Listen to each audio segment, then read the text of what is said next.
Tu as probablement vu de plus en plus de monde sur les réseaux sociaux utiliser des appareils cosmétiques high-tech à la maison, comme par exemple les masques LED, et même Kourtney Kardashian a récemment développé son propre masque avec sa marque Push. Un rapide coup d'œil sur internet t'aura suffi pour t'apercevoir que ces masques sont loin d'être abordables et il existe une énorme différence de prix entre les moins chers et les plus chers. La vraie question est alors, que nous dit la science à propos de ces appareils? Est-ce que l'investissement est rentable et si oui, à quel prix?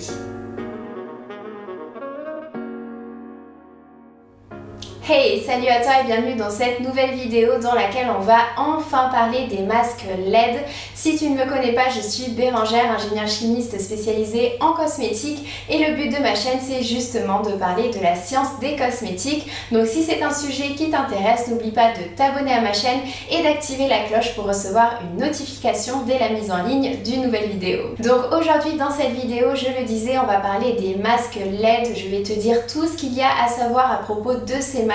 Que nous dit la science sur ces appareils high-tech? Est-ce qu'ils fonctionnent? Si oui, quels sont les bénéfices? J'ai également testé le masque de Current Body, donc je vais te donner mon avis. Et spoiler alerte, c'est un masque que je recommande. Donc si tu as envie de l'utiliser, sache que actuellement il est soldé et en plus tu as mon code promo qui te permet d'obtenir gratuitement un miroir LED d'une valeur de 58 €. Donc si ça t'intéresse, je t'ai mis les liens directement en description. Et en dernière partie de cette vidéo, on va bien évidemment parler des inconvénients et des contre-indications des masques LED. Mais donc premièrement, que nous dit la science sur ces appareils? Eh bien déjà le terme LED, il fait référence aux diodes électroluminescentes qui sont utilisées dans le masque pour apporter des bénéfices à la peau. Et si aujourd'hui on peut utiliser en médecine et en cosmétique ces diodes électroluminescentes, c'est grâce à la NASA. Oui, tu as bien entendu, la NASA, puisque c'est grâce aux recherches de la NASA que aujourd'hui on est capable de faire des diodes qui vont émettre une lumière avec une longueur d'onde bien spécifique. Pas de panique, je vais t'expliquer ce que veut dire le terme longueur d'onde. En fait, c'est tout simplement une grandeur physique qui permet de caractériser les ondes électromagnétiques, c'est-à-dire la lumière. Et donc en fait, la longueur d'onde, ça permet de savoir si l'onde qui est émise par une diode ou alors par le soleil fait partie de la famille des ultraviolets qui, je le rappelle, peuvent créer des dommages sur la peau, ou alors au contraire fait partie de la famille des infrarouges, ou alors si elle se situe plutôt dans le domaine du visible qui s'étend de 400 à 780 nanomètres. Bien évidemment, si cela s'appelle le domaine du visible, c'est tout simplement parce qu'on peut voir les différentes couleurs à l'œil nu, alors que concernant les rayons ultraviolets et les rayons infrarouges, eh bien on est tout simplement incapable de les voir à l'œil nu. Et comme je le disais, si c'est grâce à la NASA qu'aujourd'hui on peut utiliser les LED en médecine et en cosmétique, c'est tout simplement parce que c'est grâce à eux qu'on est aujourd'hui capable de créer des diodes qui vont émettre une lumière avec une longueur d'onde bien spécifique, une longueur d'onde bien précise, par exemple émettre du bleu clair, du bleu foncé, du vert, du jaune ou encore du rouge. Et donc maintenant tu pourrais me dire, écoute, t'es bien gentil avec ta physique, mais c'est quoi le rapport avec la peau? Eh bien c'est qu'en fait au fil des années on a fait beaucoup de recherches sur les différents rayonnements émis par le soleil. On s'est intéressé tout d'abord aux ultraviolets, on s'est rendu compte qu'ils étaient dangereux pour la peau et du coup on s'est intéressé à d'autres spectres et notamment au spectre visible et de si oui ou non la lumière visible pouvait avoir des effets bénéfiques pour la peau. Et bien évidemment que la réponse est oui, puisque sinon les masques LED n'existeraient tout simplement pas. Et en fait c'est tout simplement ce qu'on appelle la luminothérapie et c'est un traitement qui va être non invasif pour la peau. Mais attention, comme je le dis depuis le début, la lumière peut avoir des bénéfices pour la peau à certaines longueurs d'onde bien spécifiques. Et aujourd'hui il existe uniquement 3 longueurs d'onde qui peuvent avoir des effets bénéfiques pour la peau. Oui, uniquement 3. Tu vas avoir la lumière bleue à 415 nanomètres précisément, la lumière rouge à 633 nanomètres et enfin les proches infrarouges à 833 nanomètres. Et donc concernant la lumière rouge et son action bénéfique pour la peau, ce qui va se passer concrètement, c'est que la lumière qui est émise par les LED qui sont contenus dans le masque va être absorbée au niveau des tissus, puis au niveau cellulaire. Et au sein de nos cellules, on retrouve ce qu'on appelle les mitochondries qui vont absorber l'énergie de la lumière et la transformer en une énergie que nos cellules vont pouvoir utiliser pour mieux fonctionner. C'est tout simplement si on donnait du carburant ou alors si on donnait à manger à nos cellules. Par exemple, si les cellules sont endommagées, eh bien la lumière rouge va favoriser leur réparation. Si le but de la cellule c'est de produire du collagène ou alors produire de l'élastine qui sont deux protéines essentielles pour le maintien, pour l'élasticité de la peau, eh bien la lumière rouge va permettre aux cellules de fonctionner plus efficacement. Et si le but de la cellule c'est tout simplement de proliférer, eh bien la lumière rouge va accentuer cette prolifération. Donc en d'autres termes, c'est grâce à la lumière rouge que les cellules vont pouvoir mieux fonctionner. Et ce mécanisme se produit uniquement avec certaines longueurs d'onde bien spécifiques. Oui, encore une fois, je le répète puisque c'est important, ce mécanisme va avoir lieu uniquement avec la lumière rouge à 633 nanomètres puisque en fait les mitochondries sont des chromophores, sont sensibles à la lumière et peuvent être plus ou moins activés en fonction de la longueur d'onde. Ensuite, concernant les infrarouges, eh bien eux aussi ils vont pouvoir atteindre le niveau cellulaire. Ensuite, il y a quelques différences puisque les infrarouges vont plus provoquer des réactions dites photophysiques. Je te passe les détails si ça t'intéresse, tu as les différentes études en description de cette vidéo si tu veux en savoir davantage. Mais ce qu'il faut retenir, c'est que la résultante est la même. Avec les proches infrarouges, les cellules sont photoactivées comme avec la lumière rouge et vont pouvoir tout simplement mieux fonctionner. En résumé, la lumière rouge et les infrarouges sont principalement utilisés dans un cadre anti-âge pour rajeunir la peau. Mais attention, ils ne vont pas uniquement diminuer les rides, mais ils vont également améliorer le teint, améliorer l'éclat de la peau, améliorer la texture et également améliorer la fermeté. La lumière rouge et les infrarouges sont également intéressants dans le cadre de l'acné et surtout des cicatrices d'acné ou alors des cicatrices post-chirurgie, puisque en fait ça permet tout simplement de réduire les inflammations et de favoriser la régénération des tissus. Bien évidemment, comme je le disais, toutes ces propriétés ont été prouvées lors d'études cliniques qui ont été effectuées, randomisées, ce qui fait qu'aujourd'hui les scientifiques sont plutôt unanimes sur les bienfaits que peuvent avoir la lumière rouge et les infrarouges sur la peau. D'ailleurs, bien souvent, la lumière rouge et les infrarouges vont être utilisés dans un même masque et c'est d'ailleurs ce que je recommande personnellement puisque les études ont montré que les deux avaient une action synergique. C'est-à-dire que les études cliniques ont montré que ensemble, on avait un meilleur effet anti-âge lorsqu'on utilisait la lumière rouge et les infrarouges ensemble plutôt que séparément. Mais maintenant, qu'en est-il de la lumière bleue? Eh bien, il y a un paramètre dont on n'a pas encore parlé, c'est que en fonction de la longueur d'onde, les ondes pénètrent plus ou moins bien dans la peau. Donc la lumière rouge et les infrarouges, ils sont capables d'atteindre le derme profond, alors que la lumière bleue, elle pénètre à peine dans la peau. Mais ce n'est pas un problème puisque son utilité réside ailleurs, puisque la lumière bleue est utilisée comme traitement de surface pour diminuer l'acné. En fait, ce qui va se passer avec la lumière bleue, c'est qu'elle va être tout simplement absorbée par des molécules à la surface de notre peau qu'on appelle des porphyrines. Ces porphyrines, ce sont des molécules qui sont produites par la bactérie P. acné. Je rappelle que la bactérie P. acné, c'est la bactérie qui est responsable de l'inflammation des boutons et donc on la veut pas du tout, on n'a pas envie qu'elle prolifère. Donc en fait, ce qui va se passer, c'est que les porphyrines, en absorbant la lumière bleue, elles vont produire des composés qu'on appelle des radicaux libres et ces radicaux libres ils vont aller détruire la bactérie P. acné pour limiter les boutons sur la peau. D'autant plus que la lumière bleue a également des propriétés anti-inflammatoires, ce qui est aussi intéressant dans le cadre de l'acné. Alors comme je le disais, cette lumière, si j'en parle, c'est parce qu'il y a bien évidemment des études scientifiques qui appuient son efficacité sur la peau en tant que lumière anti-acné. Donc voilà, ça c'était plutôt la partie théorique avec le fonctionnement, les bénéfices, les études cliniques, etc. etc. Maintenant, concernant la partie pratique, J'ai personnellement testé le masque LED de Current Body, donc c'est un masque LED qui va émettre de la lumière rouge ainsi que des infrarouges. Je l'ai testé pendant plus de 2 mois, ce qui est assez court pour avoir des photos avant-après qui vont être assez parlantes, mais au niveau de mon ressenti, puisque oui là ça va être uniquement du ressenti, j'ai l'impression que ce masque me permet d'avoir un meilleur éclat du teint, d'avoir un teint beaucoup moins terne, c'est ce qui est une de mes problématiques principales.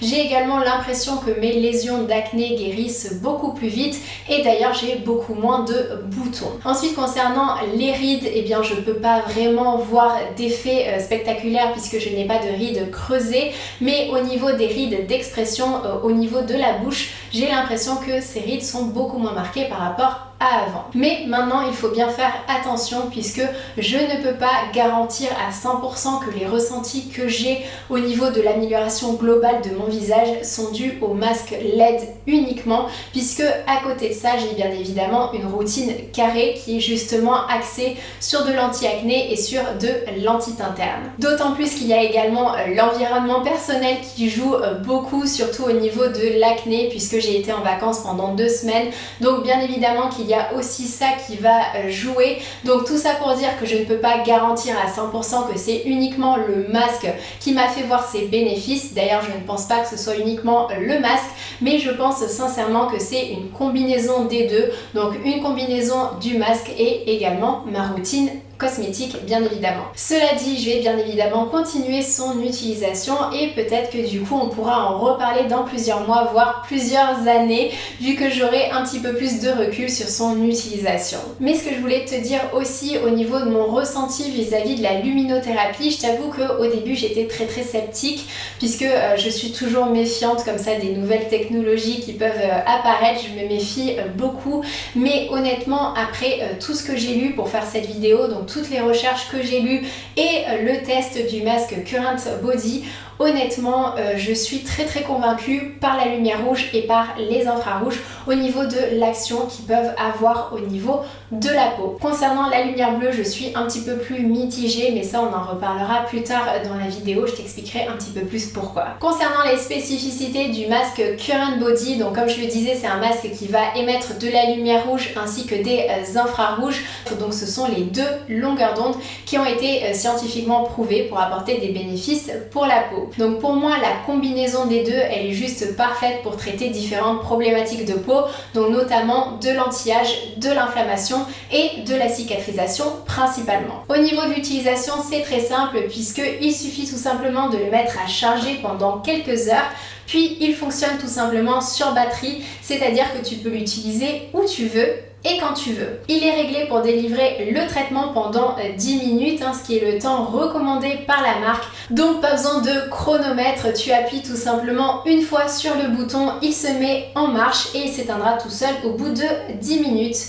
Tu peux l'utiliser aussi bien le matin que le soir, honnêtement ça va dépendre de tes préférences ou plutôt du temps que tu as le matin ou le soir. Moi personnellement ça varie, mais ce qu'il faut c'est l'utiliser au minimum 3 fois par semaine pendant 10 minutes. Donc c'est ce que recommande la marque pour avoir les résultats, pour avoir des bénéfices sur la peau, mais bien évidemment que si tu as envie de l'utiliser davantage, tu peux tout à fait l'utiliser quotidiennement. Son avantage par rapport à d'autres masques, c'est bien évidemment sa flexibilité, puisqu'en fait il est fait de silicone souple, donc il s'adapte beaucoup plus à ton visage et ça permet une efficacité plus uniforme. Le seul inconvénient que j'ai à noter, c'est au niveau de l'attache derrière la tête. Alors attention, le masque ne tombe pas, tu peux tout à fait faire des choses en utilisant le masque sur ton visage, même si je te recommande quand même tout simplement de t'allonger et de prendre le temps de te relaxer. Mais bon bref, l'attache au niveau de la tête, je trouve qu'elle aurait pu être un petit peu plus confortable. Donc je le répète, si tu es intéressé par ce masque, tu trouveras le lien directement en description de cette vidéo.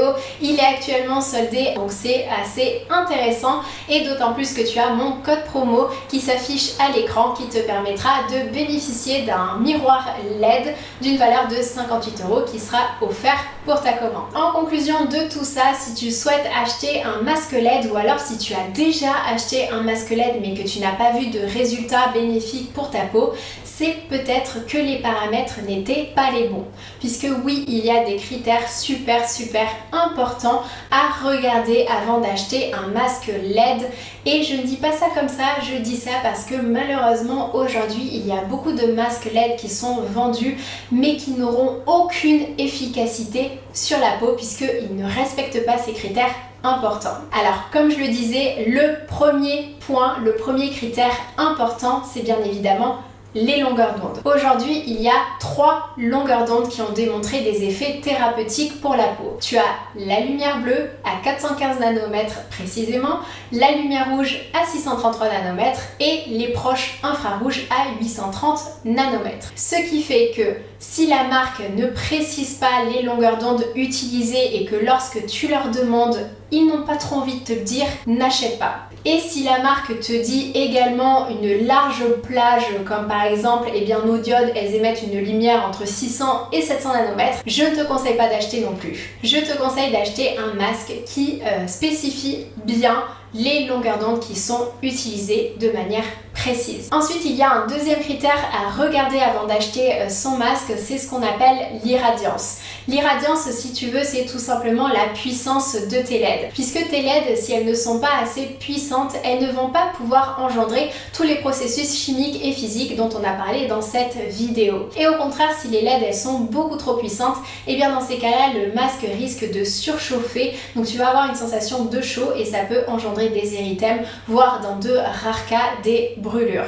Donc c'est très important de regarder l'irradiance de ton masque. Et d'après les différentes études cliniques qui ont étudié justement la luminothérapie, et bien l'irradiance des masques était comprise entre 6 et 150 mW par centimètre carré. Mais attention, au-dessus de 50 mW par centimètre carré, tu peux avoir des érythèmes. Donc le mieux c'est d'avoir une irradiance inférieure, mais une irradiance qui se rapproche de 50. Alors pour information, le masque de Cure & Body, il a une irradiance de 30 mW par centimètre carré. Et pour finir, le dernier critère à regarder, c'est ce qu'on pourrait appeler la dose de traitement, c'est-à-dire à quelle fréquence tu dois utiliser le masque et combien de temps. Par exemple, le masque de Cure & Body, c'est 3 fois par semaine minimum pendant 10 minutes pour observer des effets. Les masques qui vont avoir une irradiance plus faible, donc une plus faible énergie, des LED beaucoup moins puissantes, pour combler ce manque d'énergie, ils vont te demander d'utiliser le masque plusieurs fois par semaine.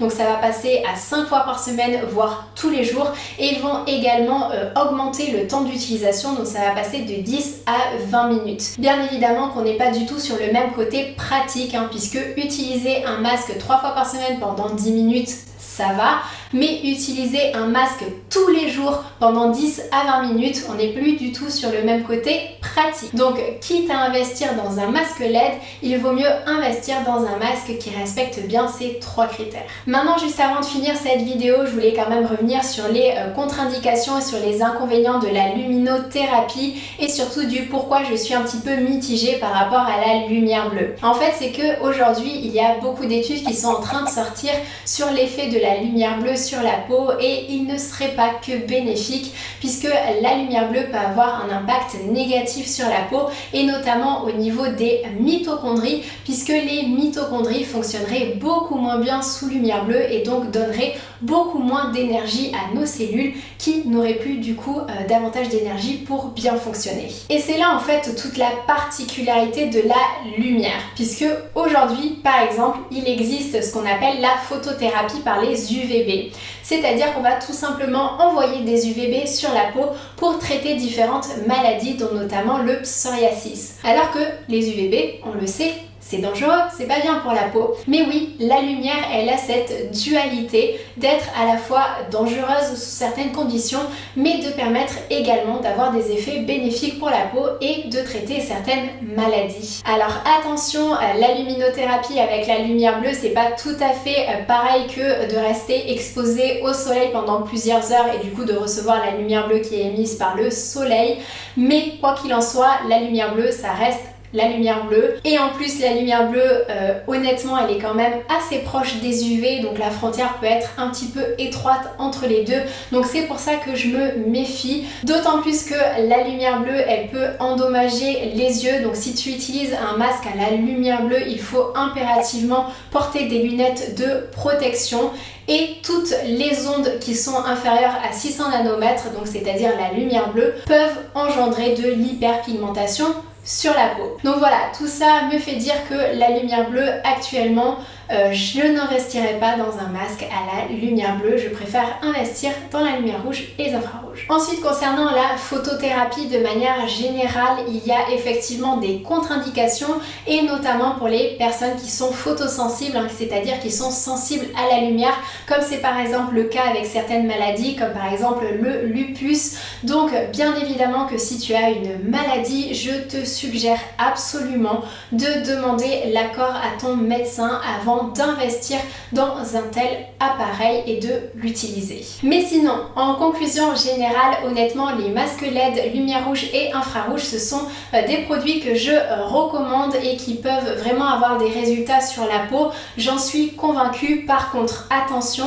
il faut bien garder en tête que ce ne sont pas des appareils miraculeux non plus. Ils ne vont pas te donner la peau aussi lisse qu'avec un filtre Instagram. Il faut rester réaliste et bien évidemment que le plus important, c'est toujours d'avoir sa routine cosmétique derrière qui est carrée, sinon ça sert absolument à rien d'investir dans un tel appareil. Voilà, j'espère que ma vidéo elle t'a plu. Si c'est le cas, n'hésite pas à mettre un j'aime comme d'habitude.